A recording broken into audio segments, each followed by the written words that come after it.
Siguradong matutuwa sina Jomar at Selma sa pasalubong kong pansit. Paborito pa naman nila tong dalawa.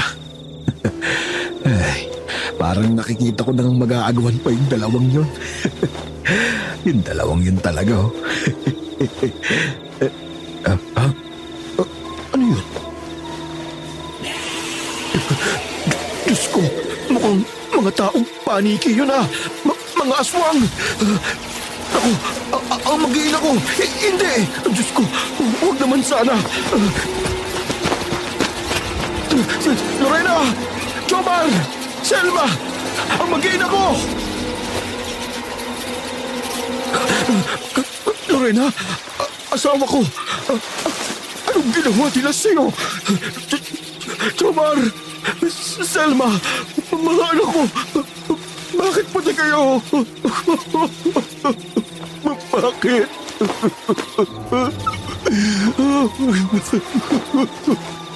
Mga walang niya kayo. Pagbabayaran ninyo ang ginawa niyo sa pamilya ko. Babalikan ko kayo, mga ligtik kayo. Uubusin ko kayong lahat. At wala ang ititira. Tulad ng ginawa ninyo sa akin.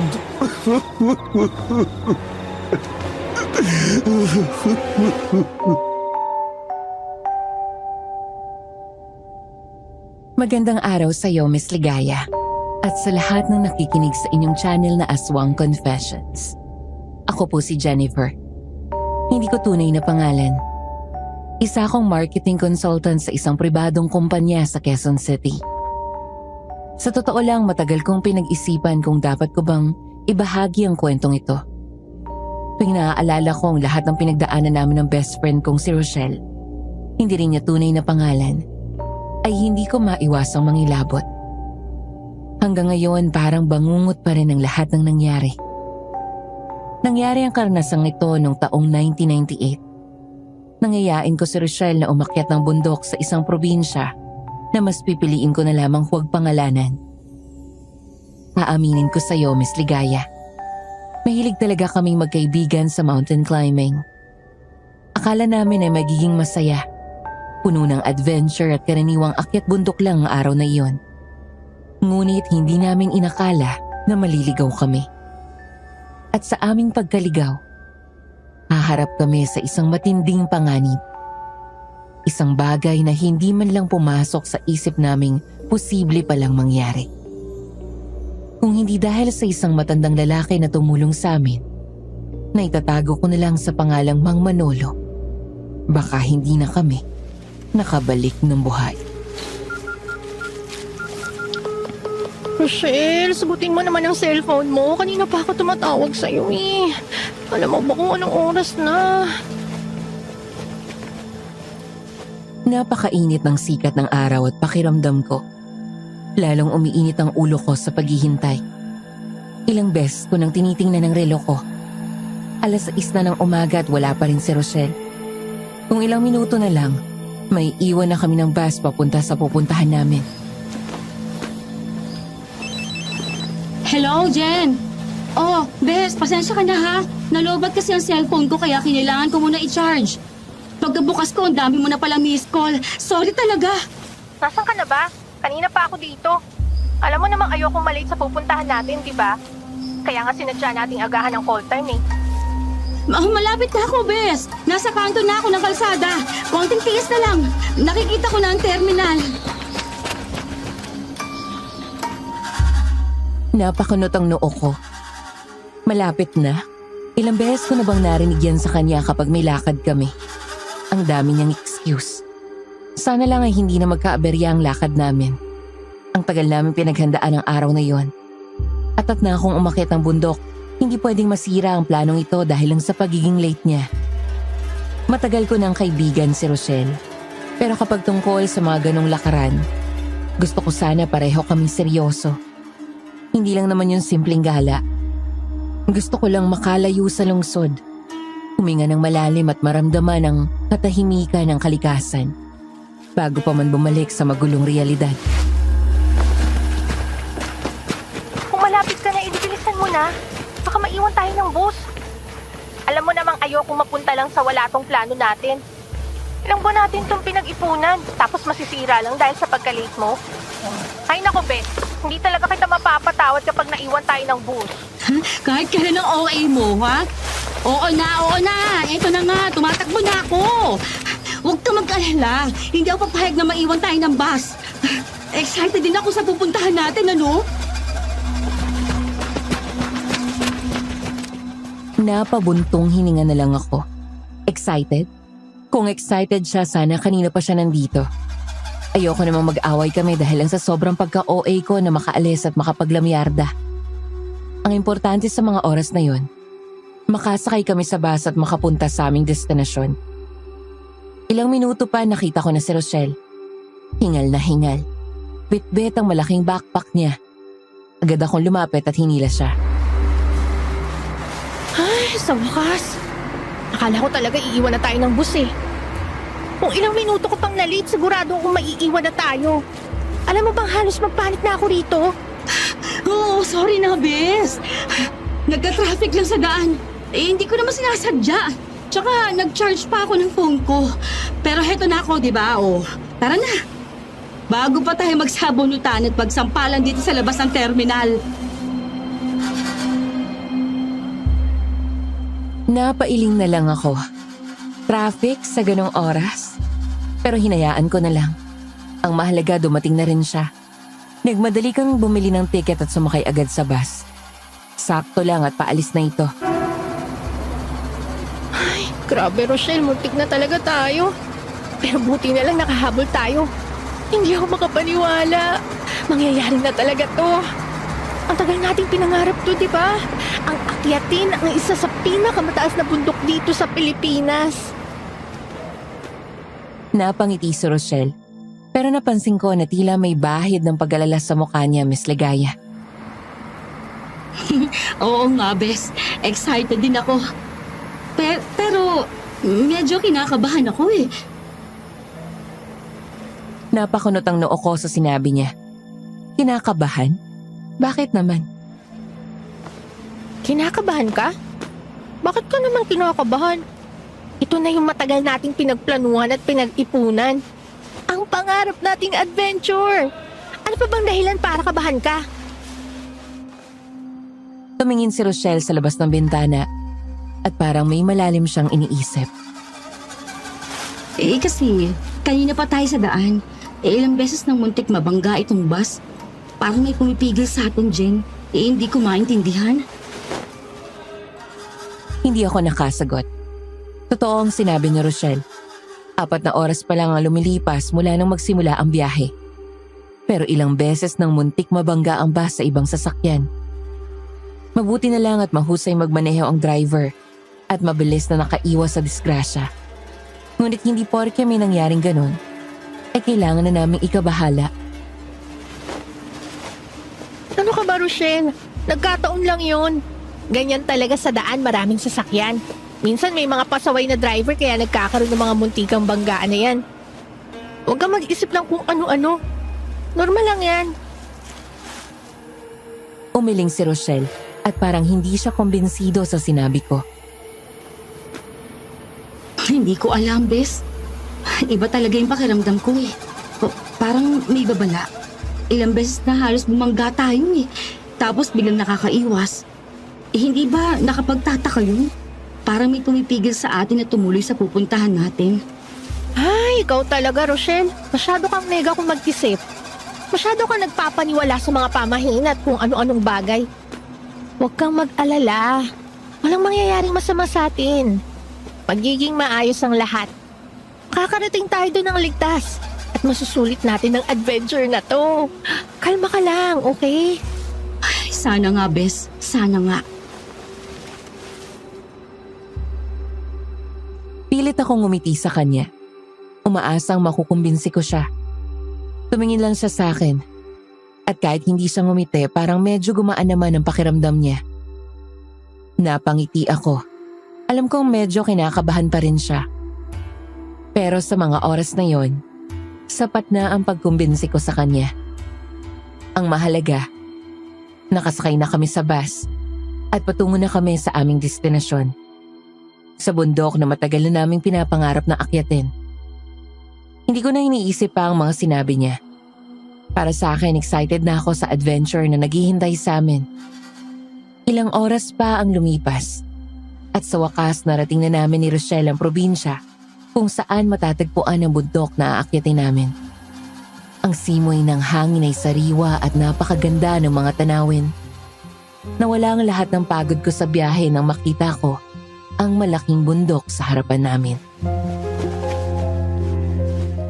Rochelle, tingnan mo, nandito na tayo. Ang ganda rito, di ba? Hindi pa man tayo nakakaakyat ng bundok, ramdam ko na ang adventure. Oo nga, Jen. Ang ganda talaga. Hindi ko akalain na ganito pala kaganda rito. Ngumiti si Rochelle at kahit may bahid pa rin ang pag-aalala sa mukha niya, ngayon ay tila nawala na iyon at napalitan ng excitement. Ngunit may hirit pa siya bago bumaba ng bus. Sana lang maging maayos ang pag-akyat natin. At sana, makababa rin tayo at makabalik dito nang walang anumang masamang mangyari. Rochelle naman eh. Napabuntong hininga ako. Ito na naman siya sa pag-aalala niya. Hindi ko na lang siya pinansin. Ang mahalaga, narating na namin ang lugar. Pagbaba namin ng bus, agad namin kinuha ang aming mga backpack at nagsimula na kaming maglakad. Ilang minuto lamang ang lumipas at narating na rin namin ang paanan ng bundok. Doon nakita namin ang isang malaking signboard na nagsasabing, "Welcome sa mga gustong umakyat ng bundok." Sa ibaba nito, napansin din namin ang nakasulat. Tingnan mo to, Rochelle. Basahin mo. Ha? Teka, ano ba yan? Mag-iingat. Huwag tumalikod mag-isa. Anong ibig sabihin nito? Ang weird naman yan. Hindi ko maintindihan ang ibig sabihin. Bakit pa nila inilagay ang signboard? Hindi ko rin alam. Baka pa-effect lang ng locals para takutin ng mga aakyat ng bundok. Pero alam mo, kahit may ganyan pa silang pakulo, mas lalo tuloy akong ginaganaan sa pag-akyat. Pakiramdam ko, handa na ako sa lahat ng hamon na maaaring maranasan natin sa bundok na yan. Grabe ko talaga kung magpakita ng excitement, Bes, ha? Para bang ngayon ka lang aakyat ng bundok, ha? Aba, syempre naman. Ilang buwan ko rin itong hinintay. Ngayon na nandito na tayo, sisiguraduhin kong sulit ang bawat hakbang paakyat. Wala nang atrasan to. Ikaw, Rochelle, handa ka na ba? Ito na ang simula ng epic adventure natin! Yahoo! Tumingin sa akin si Rochelle at ngumiti siya ng malapad. Ngayon, sigurado akong excited na rin siya.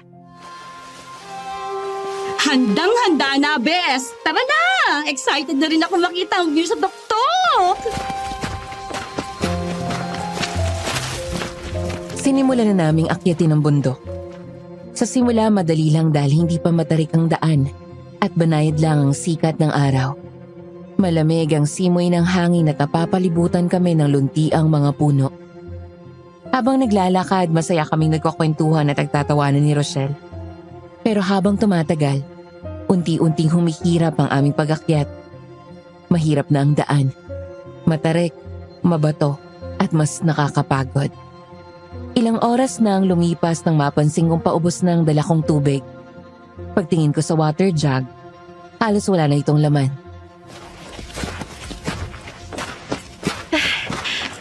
Rochelle, teka lang, pahinga muna tayo. Ubus na yung dala kong tubig. Ikaw, may natira pa ba sa'yo? Tiningnan din ni Rochelle ang bitbit niyang water jug saka umiling.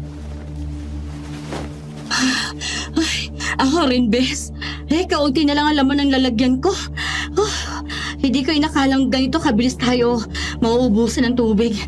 Akala ko sapat na yung baon natin pero parang hindi natin na-anticipate kung gaano kahirap ang trail na to. Kung wala tayong mapagkukunan ng tubig sa daan, saan tayo kukuha ng tubig? Nag-aalala ako. Malayo pa kami sa tuktok at hindi namin pwedeng ipagpatuloy ang pag-akyat ng walang tubig. Nagpalinga-linga ako sa paligid. Umaasang may makikita kaming bukalo kahit anong pinagmumulan ng tubig. At doon ko nakita ang isang maliit na kubo. Medyo luma na. Nakatago iyon sa likod ng malalaking puno. Rochelle, tingnan mo oh. May kubo ron.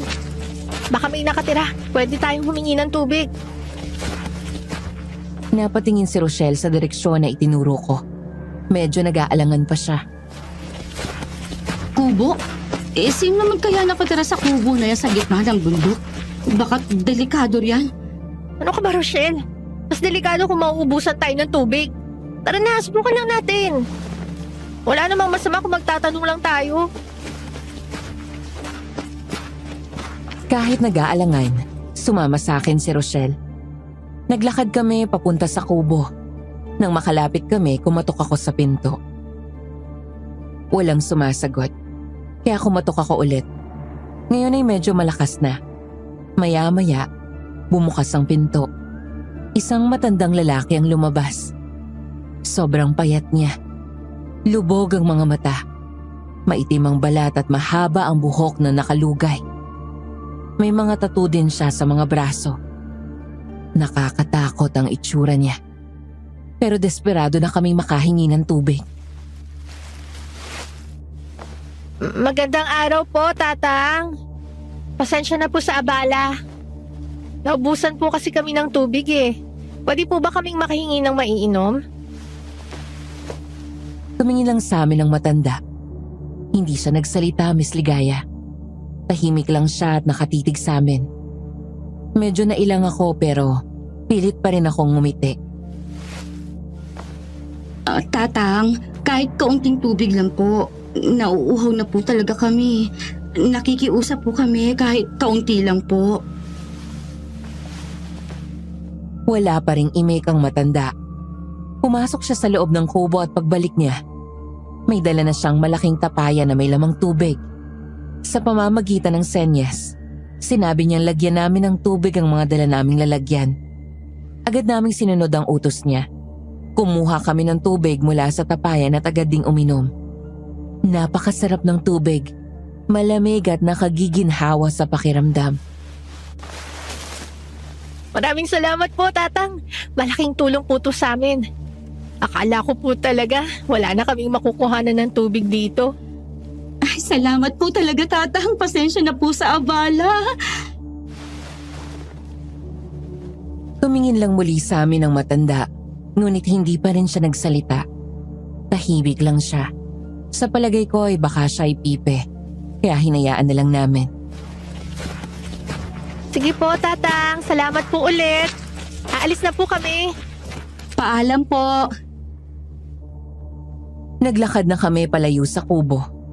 Pagtalikod namin, narinig ko ang mahinang paghinga ni Rochelle. Oh, Rochelle. Bakit?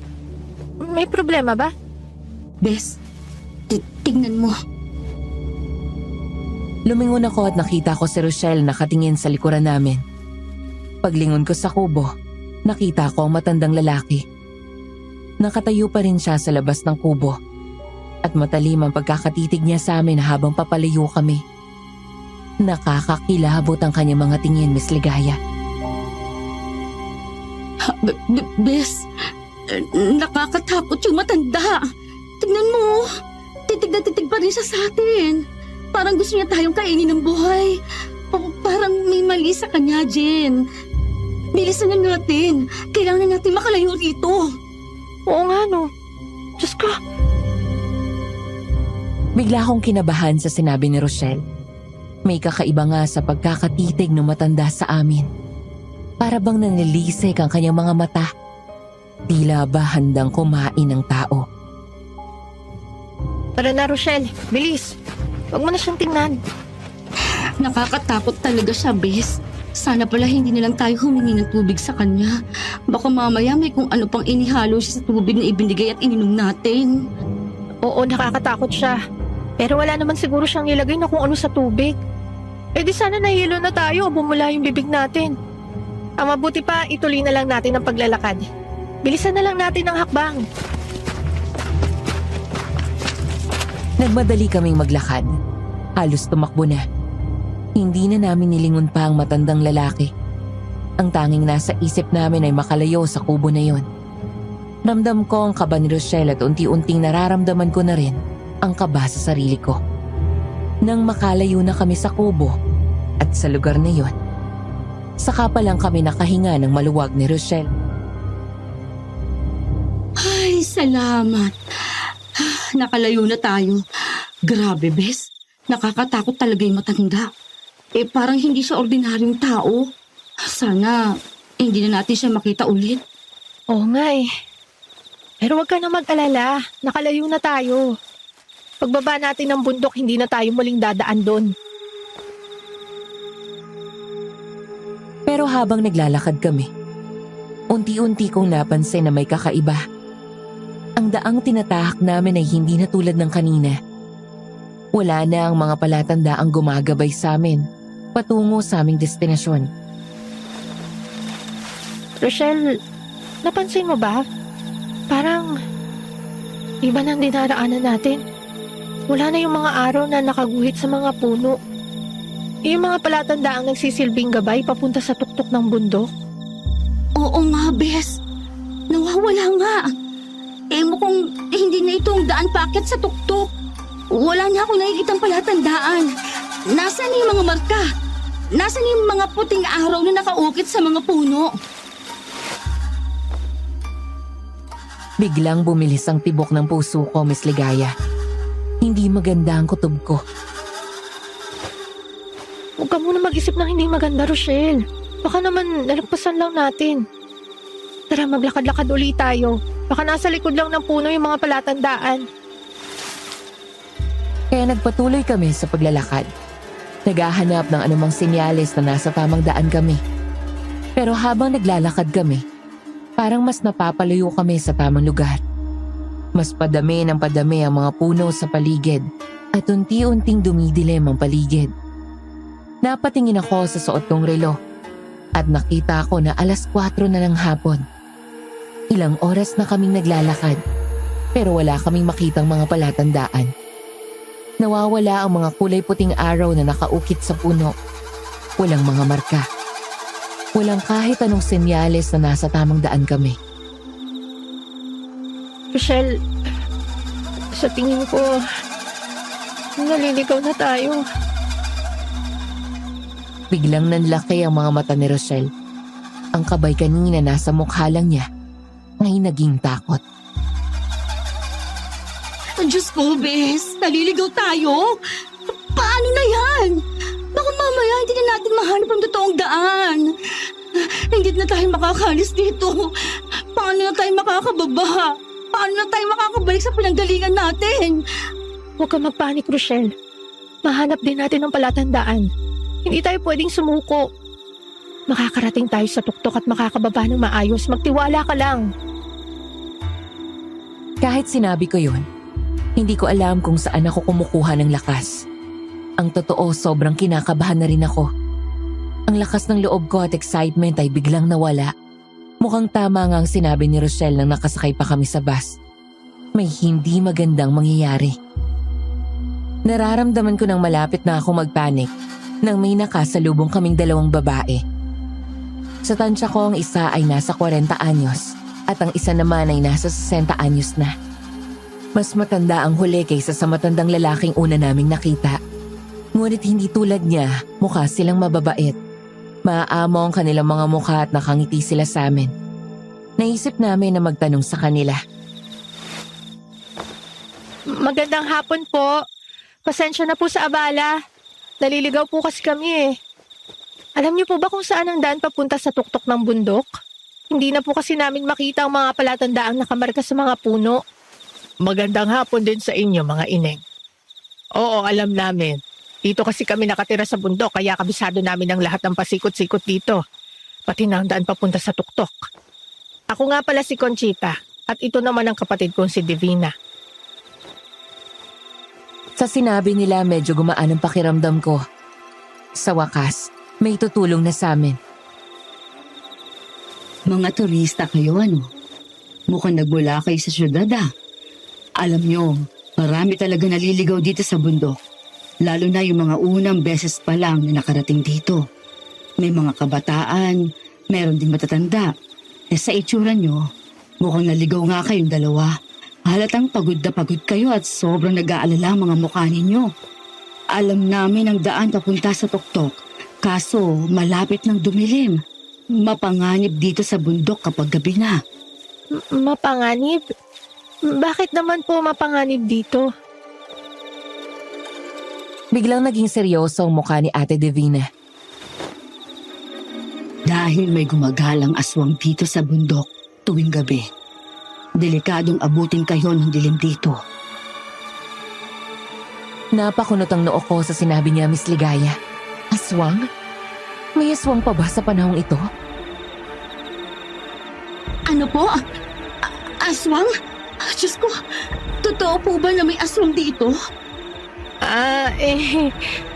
Ate, mawalang galang na po. Pero, naniniwala po ba kayo sa aswang? 1998 na po, wala pong aswang. Di naman po totoo yung mga ganun. Naku, Iha. Yan ang hirap sa inyong mga taga-syudad. Masyado kayong kampante. Hindi lahat ng hindi ninyo nakikita ay hindi totoo. Dito sa bundok, iba ang takbo ng mga bagay. May mga nilalang na matagal nang naririto. Mastaw na pa sa inyo. At kapag ginabi kayo rito, hindi lang dilim ang kalaban ninyo. Ikaw naman, Divina. Tinatakot mo ang mga dalagang ito. Pero totoo ang sinasabi niya, mga ineng. May aswang dito sa bundok. At delikado nang maglakad-lakad kapag sumapit na ang dilim. Huwag kayong mag-alala. Maaari kayong sumama sa amin sa bahay namin. Doon muna kayo tumulay at magpalipas ng gabi. Sasamahan namin kayo bukas sa daan papunta sa tuktok ng bundok. Tama si Ate Conchita. Bukas na kayo tumuloy sa pupuntahan ninyo. Doon muna kayo sa bahay namin. Dalawa lang naman kami magkapatid sa bahay. Makakapagpahinga kayo ng maayos at ligtas pa kayo sa kahit na anong kapahamakan. Huwag na kayo mag-alinlangan. Malapit nang sumapit ng gabi at mahirap nang magpagala-gala rito sa labas. Nagkatinginan kami ni Rochelle.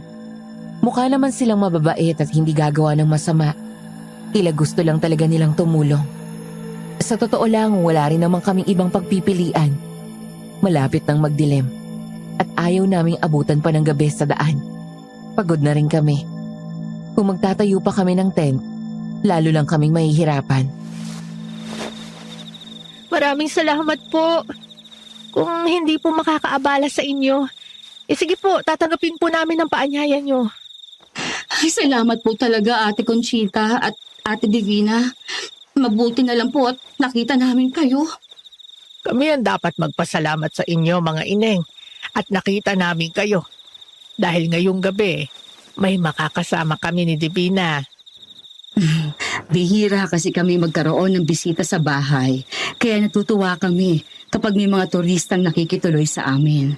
O ano, tara na para hindi tayo gabihin sa daan. Sumama kami kina Ate Conchita at Ate Divina. Naglakad kami. Ngunit habang kami naglalakad, nagsimula akong magtaka. Wala namang mga bahay sa paligid. Tanging malalaking puno lamang ang aming nadaraanan. Habang kami patuloy na naglalakad, tila lalo pang nagiging liblib ang parte ng bundok na aming tinatahak. Madilim na sa lugar na iyon at nakakatakot ang paligid. Ang simoy ng hangin ay lalong lumalamig na para bang may ibinubulong o may gustong ipahiwatig. Rochelle, napapansin mo ba? Parang sobrang liblib na ng dinaraanan natin. Puro puno at makakapal na halaman na lang nakikita ko. Para na tayo papunta sa pusod ng gubat. Saan kaya tayo dadalhin ng mga to? Tumingin sa akin si Rochelle at alam kong pareho kami ng iniisip. May kakaiba sa paligid. Ate Conchita, Ate Divina, malayo pa po ba ang bahay nyo? Parang wala naman po kaming nakikitang bahay sa paligid. Oo nga po. Kanina pa po tayo naglalakad. Malayo pa po ba ang bahay ninyo? Pero hindi sila sumagot, Miss Ligaya. Patuloy lang sila sa paglalakad na para bang hindi nila kami naririnig. Doon na kami nakaramdam ng takot. Bes, hindi sila sumasagot. Bakit hindi sila sumasagot? Ate Conchita, Ate Divina, saan niyo po kami dadalhin? Bakit hindi po kayo sumasagot? Biglang umihip ang malakas na hangin sa paligid. Ang mga dahon ng puno ay nagsayawan. At ang tunog ng hangin ay parang malakas na sigaw. Nagulat kami ni Rochelle nang biglang nawala sa paningin namin sina Ate Conchita at Ate Divina. Harang bula silang naglaho. Mas lalo akong kinalabutan. Bes! Nasaan na sila? Bigla sila nawala. Diyos ko! Hindi na maganda to. Rochelle, tumanda ka. Kapag sinabi kong takbo, tumakbo ka. 1, 2. Akmang tatakbo na kami palayo nang bigla kaming makarinig ng kakaibang tunog. Tunog na parang lumilipad. Dahan-dahan kaming tumingala. At sa liwanag ng buwan, kitang-kita namin ang dalawang nakakatakot na nilalang na noon lang namin nakita. 2 taong paniki. Malalaki ang pakpak at ang mga mata nila ay nagliliyab sa dilim. Madali namin silang nakita dahil sa mga suot nilang damit. Ang dating magiliw nilang mga ngiti ay napalitan ng mababangis na anyo. Ay, Diyos ko! Sila yun! Sila yun, Rochelle! Mga aswang sila! Malinaw na sa amin. Hindi tao ang mga kasama namin. Isa silang panganib na nagkukubli sa anyong tao. Bigla silang lumipad papalapit sa amin. Sa sobrang takot, tumakbo kami na walang pag-aalinlangan. Nabitawan na namin ang mga dala naming water jug. Wala na kaming pakailam sa direksyon. Basta makalayo lang kami sa kanila. Takbo lang kami ng takbo.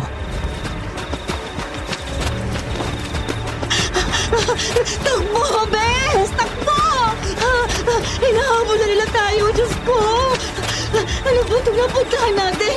Sabi ko na nga, Be, may masamang mangyayari. Hindi ka kasi naniwala. Eh, malay ko ba na sila pala yung mga aswang na sinasabi nila? Niloko nila tayo. Kaya pala nila tayo gustong isama. Balak nila tayong biktimahin. Hindi ko akalain totoo pala talaga mga aswang. Mabuti na lang, nakakita kami ng makakapal na halaman. Agad kaming nagtago sa ilalim ng mga dahon. Pilit naming pinipigilan ang aming hininga. Umaasang hindi nila kami makita. Maya-maya, narinig namin ang boses ni Ate Divina. Malapit lang sa pinagtataguan namin. Nasaan ang mga yon? Huwag nating hayaang makatakas. Sigurado matutuwa sa atin si Pinuno kapag nakapagdala tayo ng pagkain. Napakapit ako sa braso ni Rochelle. Pagkain? Ang bilis ng dalawang yun, ha? Pero hindi sila makakalayo sa atin. Maaamoy at maaamoy natin sila. Ang bango-bango pa naman ng dalawang babaeng yun. Mukhang masarap silang kainin. Biglang nanlamig ang buong katawan ko, Miss Ligaya. Pagkain. Gusto nila kaming kainin. Diyos ko, ano ba itong napasukan namin? Diyos ko, nakakatakot sila, Bes. Hindi na talaga tayo dapat nagtiwala sa kanila. Hindi naman natin alam na mga kampon pala ng kadiliman ng dalawang yun eh. Ang gagawin natin ngayon, hindi nila tayo pwedeng mahuli. Gagawin nila tayong pagkain.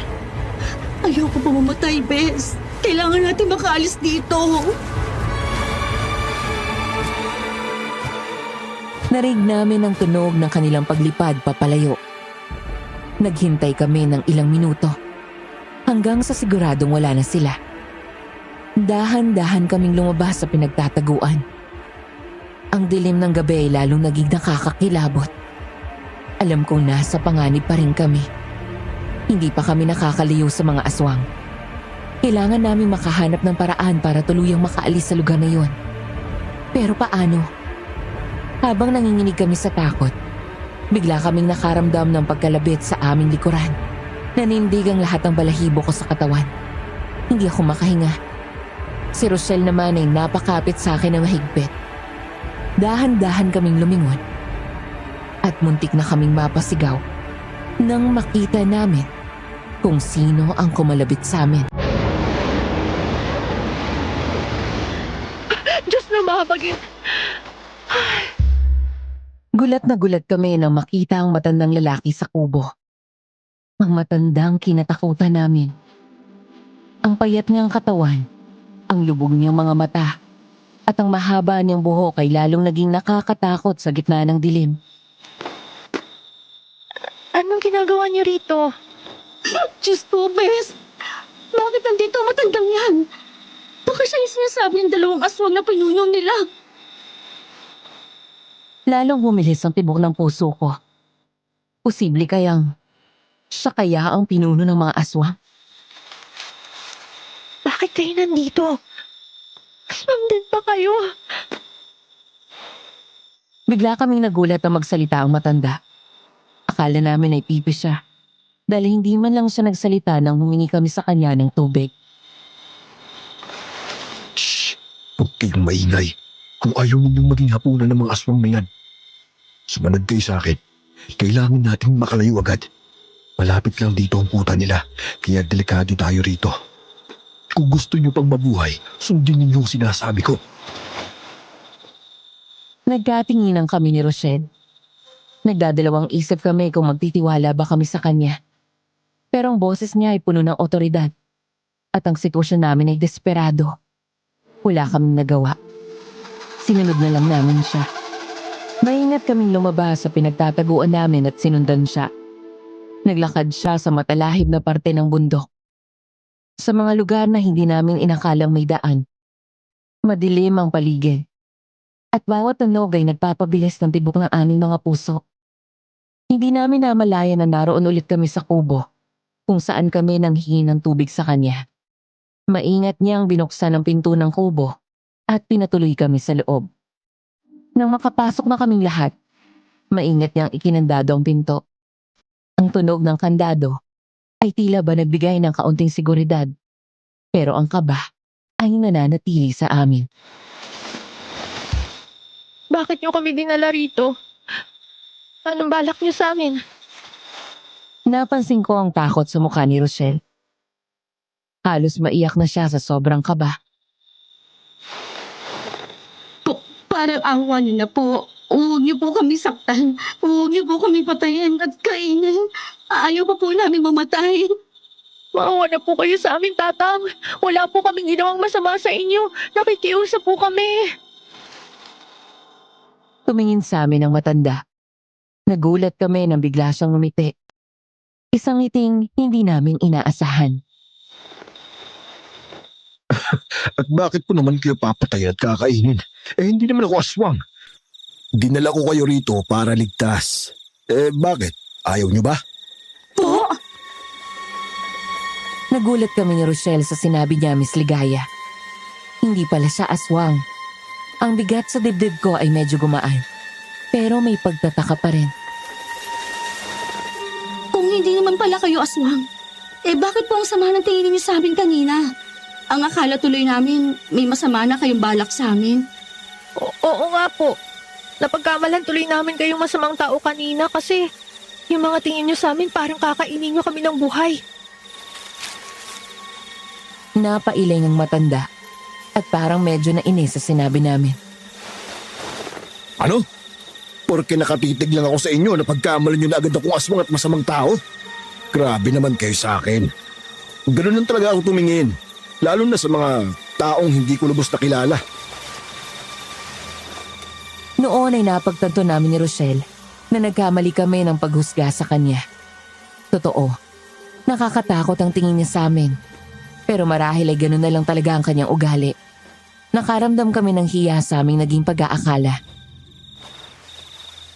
Pasensya na po kung napagbintangan namin kayong masamang tao, Tatang. Natakot lang po talaga kami sa paraan ninyo ng pagtingin sa amin. Oo nga po. Sa susunod po sana, huwag niyo na po kami titigan ng ganun ha. Nakakakilabot po kasi. Napagkamalan patuloy namin kayong aswang. Ako po pala si Jennifer at siya naman po ang best friend kong si Rochelle. Napangiti ulit ang matanda at parang nawala ang inis niya. Kalimutan nyo na yon. Pinapatawad ko na kayo. Ako nga pala si Manolo. Mang Manolo na lang ang itawag ninyo sa akin. Pero bakit ba kasi kayo napunta sa lugar na yon? Delikado roon. Hindi naman doon ang daan papunta sa tuktok ng bundok. Hindi ba yun ang pakay ninyo? Napabuntong hininga ako. Iyon na ang pagkakataon para magpaliwanag. Ganito po kasi yun, Tatang. Habang naglalakad po kami papunta sa tuktok ng bundok, napansin po namin na nawawala ng palatandaan ng direksyon. Meron po kasing puting araw na nakaukit sa mga puno bilang gabay sa pagpunta ron. Pero hindi na po namin makita. Sa palagay po namin, naliligaw na kami. Pagkatapos, may nakasalubong po kaming dalawang babae. Magkapatid daw po sila at nakatira rito sa bundok. Ang sabi nila, alam daw nila ang daan papunta sa tuktok ng bundok at sasamahan nila kami ron. Pero ang sabi rin nila, magpalipas na lang muna kami ng gabi sa bahay nila dahil magdidilim na raw at may mga aswang daw na gumagala rito. Hindi naman po namin alam na sila pala yung mga aswang na tinutukoy nila. Muntik na po nila kaming mabiktima. Mabuti na lang at nakapagtago kami sa may mga halamanan. Biglang naging seryoso ang mukha ni Mang Manolo. Halatang may alam siya sa mga nangyayari.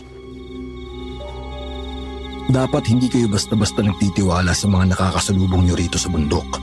Mapanganib dito.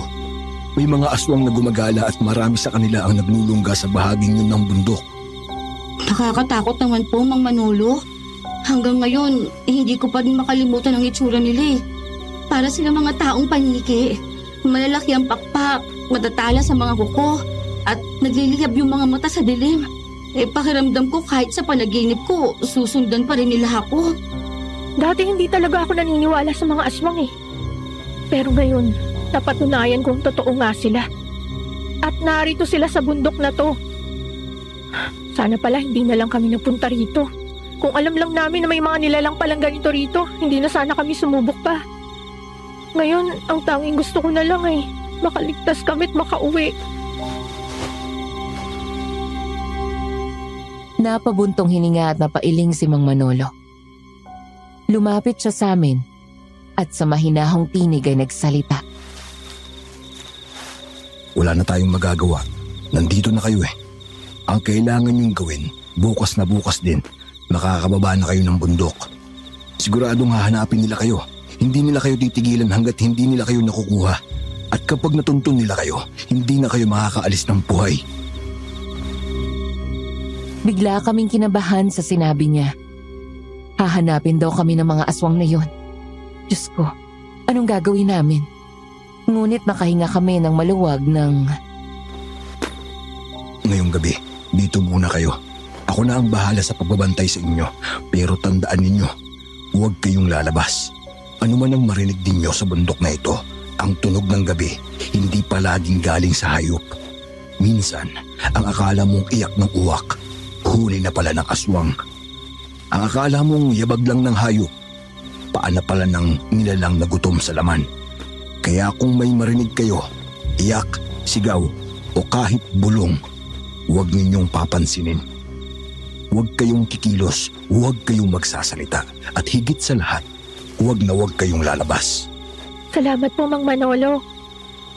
Pero kung alam niyo po may mga aswang dito, bakit hindi po kayo umaalis? Bakit kayo nananatili sa mapanganib na lugar na to? Oo nga po. Sumama na lang po kayo sa amin sa pagbaba bukas ng bundok. Ang sabi niyo po, mapanganib dito. Kaya pati kayo, nanganghanib din. Tumingin sa amin si Mang Manolo. At ang tingin niya ay puno ng determinasyon. Isang tingin na hindi pa namin nakita. Hindi pa ako pwedeng umalis dito dahil may misyon pa akong dapat gawin. Ano naman po ang misyon niyo, Mang Manolo? Nagpakawala ng malalim na buntong hininga si Mang Manolo. At ang boses niya ay puno ng magkahalong galit at lungkot. Ang puksain ng lahat ng mga aswang dito. Hindi ako aalis sa lugar na ito hanggat hindi ko sila nauubos lahat. Nagkatinginan kami ni Rochelle. Gulat na gulat kami sa sinabi ni Mang Manolo. Miss Ligaya ang matandang yon na akala namin ay pipi at nakakatakot ay may ganong misyon. Ang puksain ang lahat ng aswang. Hindi namin maintindihan kung bakit gano'n na lang ang galit niya. Bakit po, Mang Manolo? Bakit po gano'n na lang ang pagkamuhi niyo sa mga aswang? Sa tono po ng pananalita ninyo, parang ang lalim ng sugat na iniwan sa inyo ng mga nilalang na yon. Nagpakawala ng malalim na buntong hininga si Mang Manolo. Baka sa kanyang mukha ang matinding lungkot at ang mga mata niya'y tila nakatanaw sa malayo. Tila may malalim siyang pinagdadaanan. Dahil ang mga aswang ang sumira sa buhay ko. Sila ang kumuha ng lahat ng mahalaga sa akin. Ano po nangyari, Mang Manolo? Umupo si Mang Manolo sa isang sulok. Nagsimula siyang magkwento at bawat salita niya'y tila tumatago sa aming puso. Dati, isa akong albularyo sa bayan. Kilala ko sa pagtulong sa mga may sakit at sa paggamot ng iba't ibang karamdaman. Ngunit pinili ko na lamang na manirahan dito sa bundok kasama ang aking asawa at 2 anak. Malayo sa gulo at ingay ng kapatagan. Iniwan ko ang panggagamot at nagbenta na lang ako ng kahoy at uling sa bayan. Ako ang siyang bumababa sa kapatagan habang naiiwan dito sa bundok ang aking mag-iina. Ang asawa kong si Lorena, isang napakabait na may bahay. At ang mga anak kong sina Jomar at Selma, matatalino at mabubuting bata. Masaya kami noon. Kahit simple lang ang aming pamumuhay na puno ng pagmamahalan. Maya-maya biglang nagbago ang tono ng kanyang boses. Naging matigas at puno ng galit. Pero isang gabi, hindi ko malilimutan ang gabi na yon. Galing ako nun sa bayan at katatapos ko lang magbenta. Madilim ang paligid. Habang naglalakad ako pa uwi, may nakita akong mga nakakatakot na nilalang na lumilipad palayo mula sa aming bahay. Para silang mga taong paniki. Sa unang tingin pa lang alam ko na mga aswang sila. Napatakip ako sa bibig sa matinding gulat. Si Rochelle naman ay napakapit sa braso ko. Sa isipan naming dalawa, malinaw na ang nangyari. Dali-dali akong pumasok sa bahay at pagpasok ko, parang gumuho ang mundo ko. Nakita ko ang bangkay ng asawa ko at mga anak ko. Pare-parehong mga wakwak ang katawan. Nawawala ang laman loob. Pinatay ng mga aswang na yun ang pamilya ko. Naramdaman ko ang paglamig ng aking dugo. Ang sakit na naramdaman niya ay naramdaman din namin. Napaiyak si Rochelle sa labis na lungkot sa sinapit ng buhay ni Mang Manolo.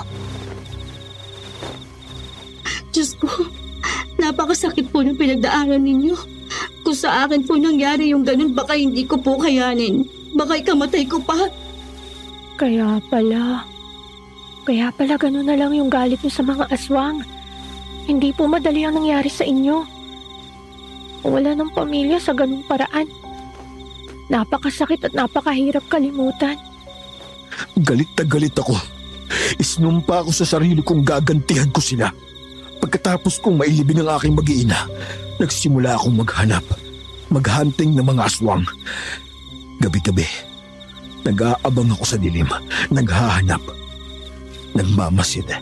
Ang tanging laman ng isip ko, makakita at makapatay ng aswang na pumatay sa pamilya ko. Wala na akong kinatatakutan. Kahit ikamatay ko, handa akong isugal ang buhay ko basta makaganti lang sa mga halimaw na yon. Araw-araw, pinipilit kong mabuhay. Hindi para sa sarili ko, kundi para sa paghihiganti, para sa mag-iina ko. Grabe, parang pelikula ang buhay ni Mang Manolo, Miss Ligaya. Pero alam naming totoo ang bawat salitang lumalabas sa kanyang bibig. Ramdam namin sa tinig niya ang sakit. At kita sa mga mata niya ang lalim ng sugat na iniwan ng nakaraan. Hanggang isang gabi, natuntun ko ang kuta ng mga aswang. sa isang liblib na bahagi ng bundok na ito. Marami sila. Isang buong kampo ng mga halimaw. Nang matiyak kong yun nga ang kanilang taguan, agad akong nagplano. Iniwan ko ang dati kong bahay at nagtayo ng munting kubo rito sa kasukalan. Dito ako nanirahan, malapit sa kuta nila. Pero sa ilalim ng anino, palaging nagmamasid. Tahimik akong naghintay ng tamang pagkakataon. Isa-isa ko silang pinag-aralan. Ang galaw nila, ang mga oras ng paglabas nila, pati ang kahinaan nila. Sa bawat gabing dumadaan, mas lumalalim ang galit ko. Pero mas tumatalas din ang paghahanda ko. Tiningnan niya kami at ang mga mata niya ay puno ng determinasyon. Dito rin ako araw-araw nag-iensayo. Naghahanda para sugurin ang kuta ng mga aswang at patayin sila. Bilang ganti sa pag-ubos nila sa pamilya ko. Pinag-aralan ko ang iba't ibang malalakas na pangontra at orasyon laban sa mga aswang. Lahat ng nalalaman ko, gagamitin ko para maging handa sa laban na ito. Hindi kami makapaniwala sa mga pinagdaanan ni Mang Manolo. Isang simpleng albularyo na ngayon naging isang mandirigma laban sa mga aswang. Nakaramdam kami ng matinding awa para sa kanya. At sa parehong oras, labis na paghanga. Paano nga ba natitiis ng isang tao ang ganong sakit? At paanong sa halip na sumuko, pinili niya lumaban? Mag-isa, tahimik, pero may buong tapang. Nalulungkot po ako sa masakit na nangyari sa inyo. Pero humahanga po ako dahil sa kabila ng lahat, nanatili kayong matatag. Imbis na malugmok, pinilit niyong lumaban. Hindi para sa sarili niyo, kundi para sa mga nawala sa inyo. At para na rin sa iba pang maaaring maging biktima. Hindi po lahat ng tao katulad nyo. Karamihan, kapag nawalan, sumusuko. Pero kayo, ginamit niyong sakit bilang lakas. Napakatibay po ninyo, Mang Manolo. Kahit pa ang puso po ninyo ay basag na sa loob. Tumingin sa amin si Mang Manolo at bahagya siyang ngumiti. Isang ngiting may halong lungkot, alala at pagod. Wala na siyang kailangang sabihin. Sa kanyang mga mata nakita namin ang bigat ng mga pinagdaanan at ang sakit ng pagkawala na matagal na niyang kinikimkim. Kailangan kong kayanin para sa pamilya ko. Hindi ako titigil hanggat hindi ko sila nauubos lahat. Naikwento ko na yata sa inyong buhay ko. Baka gutom na pala kayo. Magluluto muna ako ng hapunan. Ay, huwag na kayong mahiya. Ituring ninyong tahanan ng munting bahay kong ito. Maayos ang naging pagtanggap sa amin ni Mang Manolo sa kanyang bahay. Ngunit habang lumalalim ang gabi, hindi pa rin kami dinalaw ng antok ni Rochelle. Ramdam namin ang kaba. Baka nasundan kami ng mga aswang. Ang bawat kaluskos ng dahon sa labas ay nagpapabilis sa kabog ng aming mga dibdib. At hindi nga kami nagkamali. Maya-maya, may narinig kami mga yabag sa bubong ng kubo. Kasunod ang pagaspas ng mga pakpak. Nangilabot kami. Bes, narinig mo ba yun? Parang may tao sa bubong. Ay, Diyos ko, hindi yan tao. Aswang yung nasa bubong. Mukhang nasundan tayo ng magkapatid na aswang. Ano? Anong gagawin natin? Halika, gisingin natin si Mang Manolo. Agad kong ginising si Mang Manolo na nakaupo lang sa isang sulok. Sa amin niya ipinagamit ang kanyang papag na higaan. Mang Manolo! Mang Manolo! Gising po, may aswang sa bubong. Mang Manolo, gising. May mga aswang po sa labas. Biglang napamulat ang mga mata ni Mang Manolo. Tahimik siyang nakiramdam. Pinakikiramdaman ang bawat tunog sa paligid. Muli niyang narinig ang mga yabag ng mga paa sa bubong at ang malakas na paggaspas ng mga pakpak. Nasundan nga kayo ng mga lintik. Sabi na nga ba't mangyayari to eh? Takot na kami ni Rochelle. Lalo na nang marinig naming palakas ng palakas ang mga yabag sa bubong. Kasabay ng nakakakilabot na paggaspas ng mga pakpak ng mga aswang. Paano na po yun, Mang Manolo? Kukunin nila kami. Kakainin nila kami. Ay, Diyos ko, Mang Manolo, mukhang gusto na nilang pasukin ang kubo. Anong gagawin natin? Tiningnan kami ni Mang Manolo. Determinado ang kanyang mukha at hindi mo makikita ang kahit katiting na takot. Huwag kayong mag-alala. Akong bahala. Akong haharap sa mga aswang na yan. Huwag kayong lalabas. Dito lang kayo sa loob ng kubo. Matapang na binuksan ni Mang Manolo ang pinto. Nakita naming bitbit niya ang isang buntot pagi at isang botelyang may lamang itim na pulbos. Hindi namin alam kung ano yon. Paglabas niya ng kubo, agad niyang nakita ang dalawang taong paniki sa bubong. Sina Ate Conchita at Ate Divina. Nang mamataan siya ng dalawa, agad silang lumipad pababa upang siya'y atakihin. Nagliliyab ang kanilang mga mata sa dilim. Pero bago pa man sila makalapit, mabilis na kumilos si Mang Manolo. Agad niyang hinampas ng buntot pagi ang dalawang halimaw. Buwisit ka, tanda! Mabilis kang nakasugod! Naunahan mo pa kami! Kitang-kita namin si Mang Manolo. Matapang na nakatayo sa harap ng dalawang aswang. Baka sa kanyang mukha ang matinding galit. Anong pakay niyo rito? Umalis kayo! Wala kayong mapapala sa lugar na ito! Nandito kami dahil naaamoy namin ang dalawang babaeng dayo. At hindi rin namin nakalain may nakatira pa pala rito. Hoy, tanda! Kung ayaw mo madamay, ibigay mo sa amin ang dalawang babaeng dayo. Amin na sila. Kung hindi mo sila ibibigay, papatayin ka namin at isasama ka sa mga gagawin naming pagkain. At huwag kang magsinungaling, naaamoy namin sila. Napakuyom ang kamao ni Mang Manolo. At ang galit sa kanyang mukha ay lalo pang tumindi. Hindi niyo makukuha ang dalawang dayo. Kailangan muna ninyong dumaan sa bangkay ko. Aba! Matapang ka, ha? Porkit may hawak kang buntot pagi. Sa susunod naming pag-atake, hindi mo na magagamit sa amin yan. Muling sumugod sina Ate Conchita at Ate Divina kay Mang Manolo. Mabilis silang lumipad. Handang-handa na siyang atakihin. Ngunit mas mabilis si Mang Manolo. Bago pa man sila makalapit, agad niyang isinaboy sa kanila ang itim na pulbos mula sa botelya. Ano yan? Parang nasusunog ang balat ko. Ito ay abo ng sinunog na bendetadong palaspas. Siguradong masusunog ang balat ninyong mga aswang kapag nadikit ito sa inyo. Para itong asidong kayang tunawin ang inyong laman. Napaatras ang dalawang aswang. Halos hindi makalipad sa sakit. Ang balat nila ay umuusok at ang mga pakpak nila ay tila nanghihina. Bigla kaming lumabas ni Rochelle sa kubo. Ang akala namin niligtas na kami dahil umatras na ang mga aswang. Pero nagkamali kami. Nakakuha ng tiempo si Ate Divina. Sa isang iglap, mabilis siyang lumipad at dinagit si Rochelle. Napasigaw si Rochelle sa gulat at takot. Bes! Mang Manolo! Tulungan ninyo ako!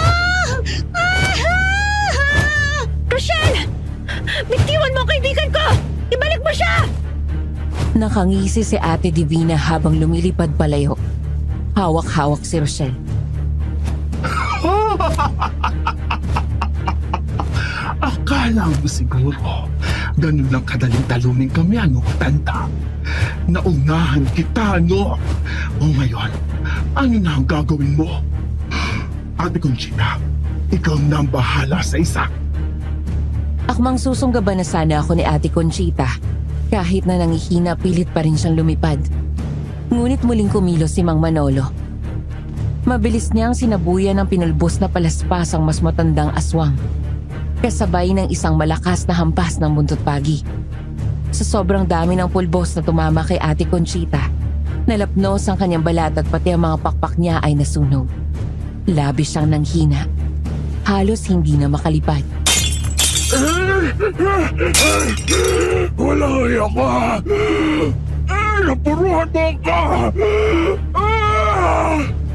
Ate Conchita! Hayop ka, matanda ka! Anong ginawa mo sa kapatid ko? Akmang tatakas na si Ate Conchita. Pero muli siyang hinampas ni Mang Manolo ng buntot pagi. Sabay saboy ng pinulbos na palaspas. Dahil doon lalo pang nanghina ang aswang. Pwisit ka, matanda ka! Kinuha ni Mang Manolo ang itak na nakasukbit sa baywang niya. Sa isang mabilis na galaw, agad niya itong itinarak sa dibdib ni Ate Conchita.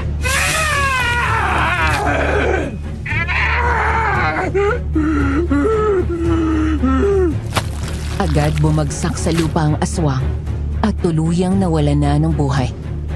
Walang iya ka! Pinatay mo ang kapatid ko! Pagbabayaran mo ang ginawa mo! Akala ko isusuguri ni Ate Divina si Mang Manolo. Pero hindi.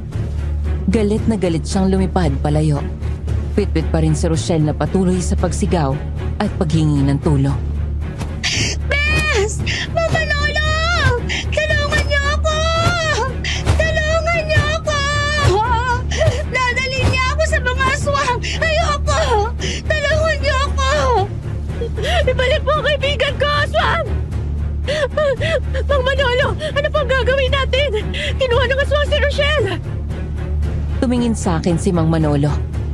Ang mukha niya ay seryoso pero baka sa mga mata niya, ang lalim ng pag-aalala at determinasyong iligtas si Rochelle. Huwag kang mag-alala. Mababawi natin ang kaibigan mo. Ito na rin ang hinihintay kong pagkakataon para sugurin ang kampo nila. Maghanda ka, Jennifer, dahil mapapalaban tayo. Kasama po ako. Tumingin ulit ako sa kanya. Ang kanyang mga mata ay puno ng hamon. Siyempre, kasama ka. Ayaw mo bang iligtas ang kaibigan mo? Napaisip ako. Si Rochelle, ang matalik kong kaibigan ay nasa kamay ng mga aswang. Hindi ko siya pwedeng pabayaan. Ililigtas ko siya, ano man ang mangyari.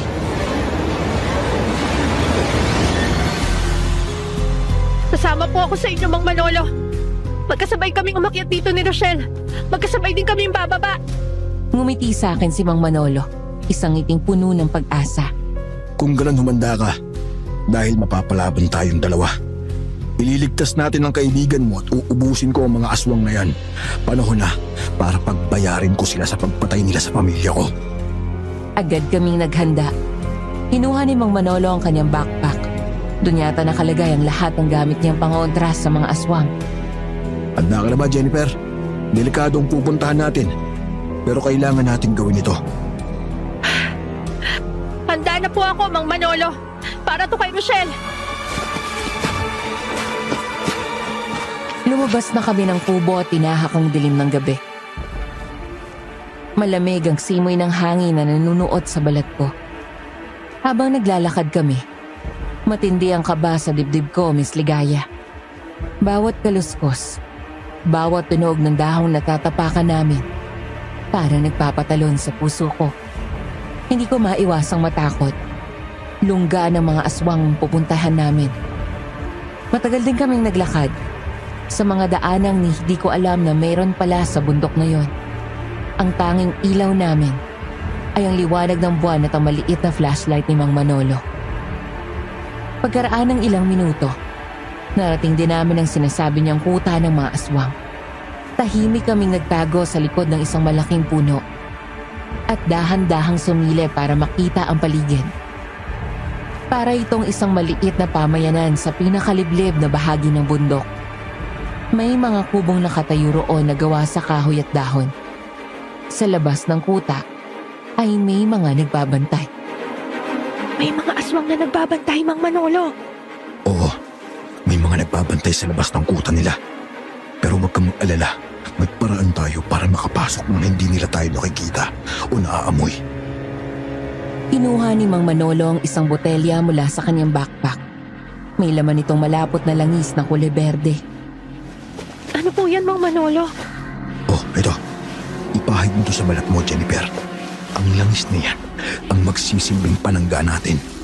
Hindi nila maaamoy o makikita ang presensya natin. Isa itong tagabulag. Kahit may pag-aalinlangan, Sinunod ko si Mang Manolo. Kinuha ko ang botelya at dahan-dahang ipinahid ang langis sa balat ko. Amoy lupa at halaman ito. Pero may kakaibang pakiramdam. Parang biglang lumamig ang balat ko. Pagkatapos naming ipahid ang langis, palihim kaming sumugod papunta sa kuta. Maingat kaming naglakad. Laging nakatago sa likod ng mga puno at malaking bato. Hindi kami napansin ng mga aswang na nagbabantay. Tila nga'y hindi nila kami naaamoy o nakikita. Pagkapasok namin sa loob ng kuta, lalo pang bumilis ang tibok ng puso ko. Masangsang amoy sa paligid. Tila ba amoy na nabubulok na karne ang lugar na iyon? Biglang nagulat si Mang Manolo nang makita niya ang isang matandang lalaking hindi niya inakalang naroon. Nakaupo ito sa ilalim ng isang malaking puno. Tila iyon ang pinuno ng mga aswang.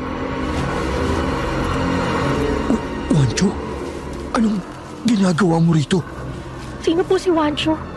Kilala niyo po ba siya? Makikita sa mukha ni Mang Manolo ang pinaghalong galit at lungkot. Tila ba may malalim na kasaysayan sa pagitan nila ng matandang lalaki. Dati ko siyang matalik na kaibigan. Ngunit nang mabigo siya sa pag-ibig sa aking asawa, tuluyan niyang tinalikuran ang aming pagkakaibigan. Hindi niya matanggap na akong pinili ni Lorena at hindi siya. Mula nun, hindi na siya muling nagpakita. Sa palagay ko, pinutol na niya ang ugnayan naming dalawa. Pero, anong ginagawa niya rito sa kuta ng mga aswang? Dahan-dahan kaming lumapit sa kinaroroonan ng matandang lalaki na si Wancho. Nakita namin na kausap niya si Ate Divina, ang aswang na dumagit kay Rochelle. Nagtago kami sa likod ng isang puno at pinakinggan ang pinag-uusapan nila. Mahusay ang ginawa mo, Divina. Talagang paaasahan ka. Nakakuha ka na naman ng dayo na karagdagan sa mga pagkain natin. Magaling ang ginawa ninyo ng ate mo na iligaw sila. Wala silang kaalam-alam na kayo ang dahilan kung bakit hindi sila makakarating sa gusto nilang puntahan. Sayang nga lang po, Pinuno. Dahil nakatakas sila sa amin noong una. Pero bumawi naman po ako.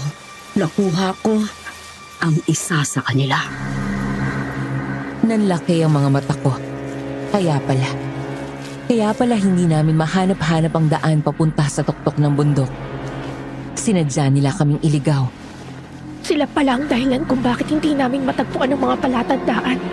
Napakasama nila. Ngunit, ikinalulungkot ko ang pagkamatay ng kapatid mo si Conchita, Divina. Huwag kang mag-alala. Ipaghihiganti natin siya. Babalikan natin ang taong pumatay sa kanya. Hindi mamamatay ang kapatid ko kung hindi nakialam ang matandang yon na kasama ng mga dayo. Sana nakuha rin namin yung isang babae. Dalawa sanang dagdag sa mga pagkain natin. Siya ang may kasalanan. Siya ang pumatay sa kapatid ko. Sinong matanda ang tinutukoy mo? Yung Mang Manolo na matandang naninirahan sa kubo na pinagtataguan ng dalawang dayo. Yun lang po ang natatandaan ko, Pinuno. Biglang nanigas ang katawan ni Mang Manolo, Miss Ligaya. Ang galit sa mukha niya ay lalong lumalim. Si Manolo? Oo. Kilala ko ang taong iyon. Kilala mo siya, Pinuno? Oo. Siya ang dati kong kaibigan na umagaw sa babaeng pinakamamahal ko. Ang akala niya ay naisahan niya ako, pero hindi ako pumayag. Nang tumira sila rito sa bundok kasama ang mga anak nila, doon ako nakakuha ng tiempo para makapaghiganti. Kung hindi magiging akin si Lorena ay papatayin ko na lang siya. Hindi ko ahayaan na maging masaya sila ni Manolo. Kaya bilang ganti, pinapatay ko sa mga kalahi nating aswang ang mag-iina niya. Kung sawi ako sa pag-ibig, magiging sawi rin si Manolo sa pagkamatay ng kanyang pamilya.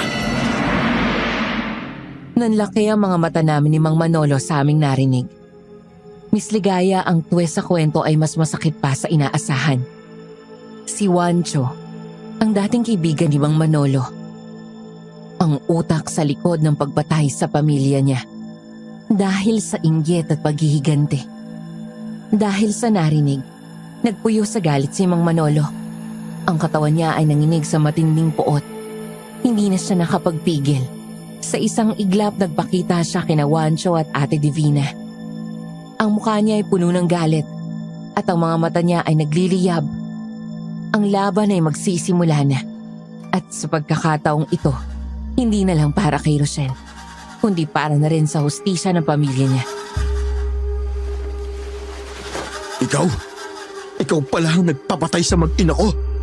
Hayop ka, Juancho. Hindi ko alam na isa ka palang aswang. Naloko mo kami ni Lorena. Mabuti na lang at hindi ikaw ang pinili niya. Dahil isa ka palang alagad ng demonyo. Biglang natahimik ang dalawang aswang na makita si Mang Manolo. Natigilan silang dalawa, pero hindi nagtagal. Paano ka nakapasok sa kuta namin, Manolo?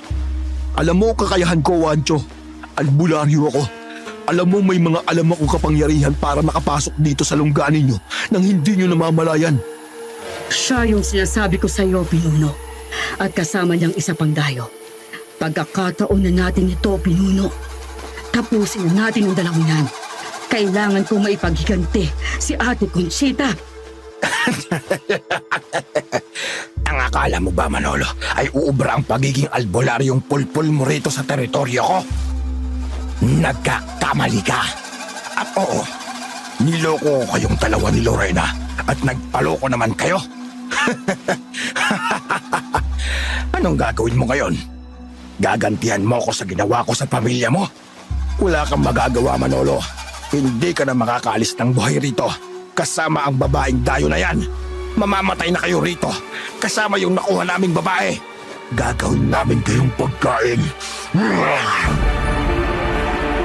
Bigla siyang umangil at nagbago ng anyo. Naging isang taong paniki. Ganon din si Ate Divina. Unti-unting lumitaw ang kanilang nakakakilabot na itsura. Hindi na namin namalayan na pinalibutan na pala kami ng mahigit 20 aswang. Nanlamig ang buo kong katawan. Sa loob-loob ko, paano kami lalaban sa ganoon karaming halimaw? Ilabas ninyo ang babaeng kinuha ninyo. Kung hindi, ito na ang katapusan ninyong lahat. At anong gagawin mo? Hahampasin mo kami ng buntot bagay. Sasabuyan ng asin. Sasabuyan ng pinulbos na palaspas. Sa dami namin dito, magagamit mo ba lahat ng mga pangkontra mo? Tama ang aswang na si Juancho. Hindi ako mahusay sa pakikipaglaban at nag-iisa lamang si Mang Manolo. Sila, mahigit 20. Paano namin sila lalabanan? Bahagya akong napaatras. Pilit pinipigilan ang pagpatak ng luha sa takot. Ngunit sa gitna ng tensyon, biglang tumawa si Mang Manolo. Isang malalim at nakakabinging halakhak. Iba ang kinang sa kanyang mga mata nang may kinuha siya mula sa loob ng kanyang backpack. Hindi sa sinagot ni Mang Manolo. Sa halip inihagis niya sa pagitan ni Juancho at Divina ang isang bilog na bagay na mistulang yari sa metal. Kasunod noon umusal siya ng isang dasal na hindi ko maintindihan.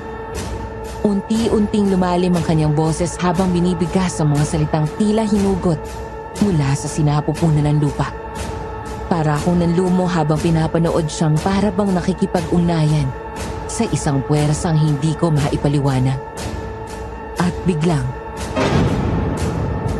isang malakas na pagsabog ang sumunod na nangyari, Miss Ligaya. Kumalat ang liwanag at usok na para bang sumisingaw ang puot ng langit. Napadapa ako sa lupa. Agad na tinakpan ang aking mga tenga at mata. Hindi! Ano to? Nasusunog ang balat ko!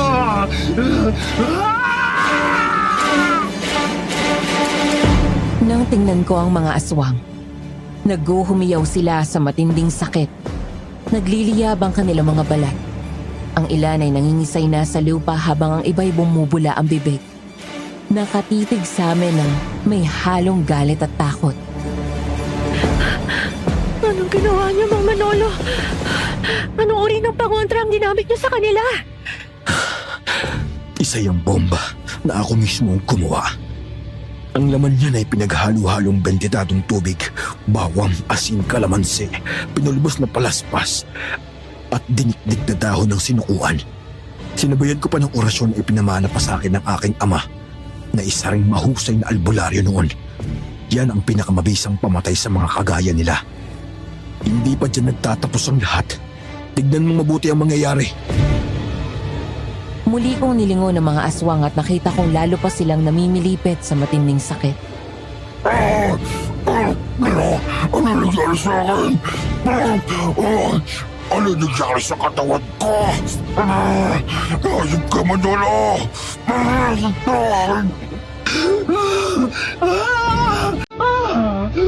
Nalulusaw ang katawan ko!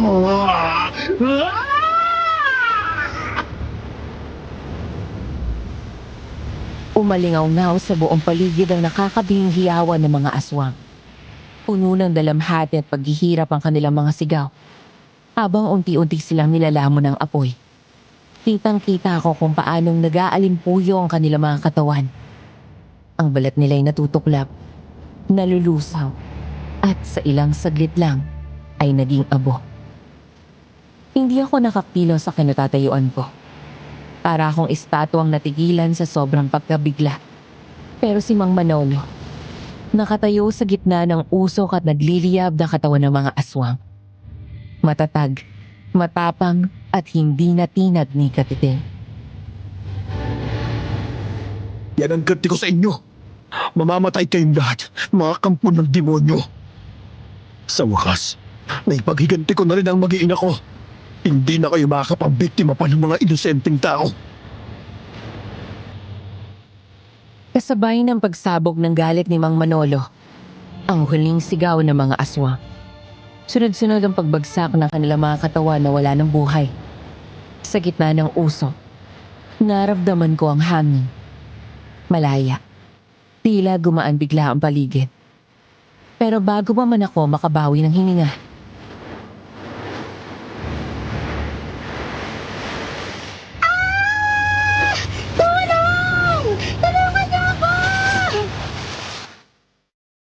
nagatinginan kami ni Mang Manolo. Pagkatapos ay tumakbo kami sa pinanggagalingan ng boses hanggang sa makita namin ang isang kubo.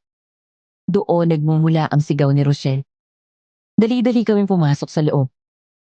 Nagulat kami sa nakita namin. Si Rochelle. Nakagapos ang kamay at paa. Nanginginig siya habang nakatingin sa amin. At ang mas nakakatakot pa, sa loob ng kubo nagkalat ang mga bangkay ng tao. Iba't iba ang anyo. May mga wala ng ulo. Putol-putol na ang mga bahagi ng katawan. At meron ng naaagnas. Halos hindi na makilala. Buti na lang talaga at matibay ang sikmura ko sa mga ganong eksena. Kung hindi baka nasuka na ako sa nakita ko. Agad kong kinalagang mga tali sa kanyang katawan at niyakap ko siya ng mahigpit. Napahugulgol siya sa sandaling makita kami. Mabuti na tumating kayo. Kakainin na sana nila ako eh. Ayoko na rito. Umuwi na tayo, Bes. Ligtas ka na. Wala nang mga aswang. Pinatay na sila ni Mang Manolo. Paano? Marami sila. Mahabang kwento. Saka ako nasasabihin sa'yo. Kailangan na nating umalis dito. Bilisan mo.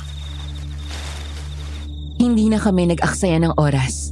Agad kaming tumakbo palabas ng kubo. Habang kami papalayo, siniguro ni Mang Manolo na wala nang natitirang buhay na aswang. Pagdating namin sa labas ng kubo ni Mang Manolo, tahimik kaming naupo sa isang upuang kahoy. Ramdam ko ang hapdi sa aking mga paa. Ngunit wala na akong lakas para pansinin pa yun. Tumingin ako kay Mang Manolo. Nakaupo siya. Nakatingala sa langit. Waring hinahanap ang katahimikan. Tapos na. Wala nang mga aswang. Ligtas na kayo. Makakauwi na kayo. Naiganti ko na ang mag-iina ko. Tapos na ang misyon ko. Bukas na bukas din ihahatid ko kayo sa ibaba ng bundok. Salamat po sa lahat, Mang Manolo. Sa kabila ng mga nangyari, hindi na rin po namin gugustuhin na marating pa ang tuktok ng bundok na ito. Gusto na lang po namin makauwi. Eh kayo po, Mang Manolo. Ano naman po ang balak nyo ngayon na nakapaghiganti na kayo sa mga aswang na pumatay sa pamilya nyo?